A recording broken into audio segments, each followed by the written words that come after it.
ٹیکسلا کی وادی نہ صرف گندھارا تہذیب اور بدھ مت کے آثار کی امین ہے، بلکہ یہ اسلامی دور کے بعد بھی روحانیت اور تاریخ کا مرکز بنی رہی۔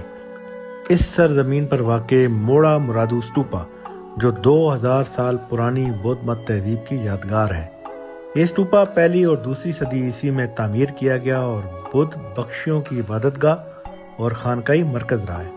یہاں سے ملنے والے سکے، مجسمے اور دیگر نوادرات گندھارا آرٹ اور بدھ مت کی علمی و مذہبی زندگی کی عکاسی کرتے ہیں۔ موڑا مرادو سمیت ٹیکسلا کے آثار یونیسکو کے عالمی ثقافتی ورثے کا حصہ ہیں۔ یہ دنیا کو یاد دلاتے ہیں کہ اس خطے نے علم و امن اور روحانیت کو صدیوں تک پروان چڑھایا۔ دلچسپ بات یہ ہے کہ انہی تاریخی کھنڈرات کے قریب کسی ایک مسلم بزرگ کی بیٹھک بھی موجود ہے، جنہیں مقامی لوگ آج بھی بڑی عقیدت و احترام سے یاد کرتے ہیں۔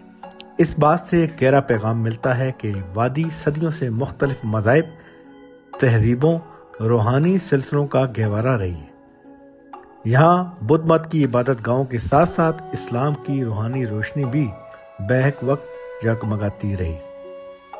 موڑا مرادو ہمیں یہ سکھاتا ہے کہ تہذیبیں وقت کے ساتھ بدلتی رہتی ہیں، لیکن انسانیت اور امن کا پیغام ہمیشہ قائم رہتا ہے۔ چاہے بدھ بخشیوں ہوں یا مسلم اولیاء، دونوں نے انسان کو امن و محبت اور اخلاق کی راہ دکھائی۔ یہ مقام ہمیں یاد دلاتا ہے کہ ہمیں اپنے ماضی سے سیکھ کر اپنے حال اور مستقبل کو روشن بنانا ہے۔ موڑا مرادو اسٹوپا اور اس کے قریب و جوار کی روحانی فضا پاکستان کے کثیر تہذیبی ورثے کی علامت ہے۔ یہ پیغام دیتا ہے کہ یہ سرزمین ایک مذہب یا تہذیب کی نہیں، بلکہ تمام انسانیت کی مشترکہ یادگار ہے۔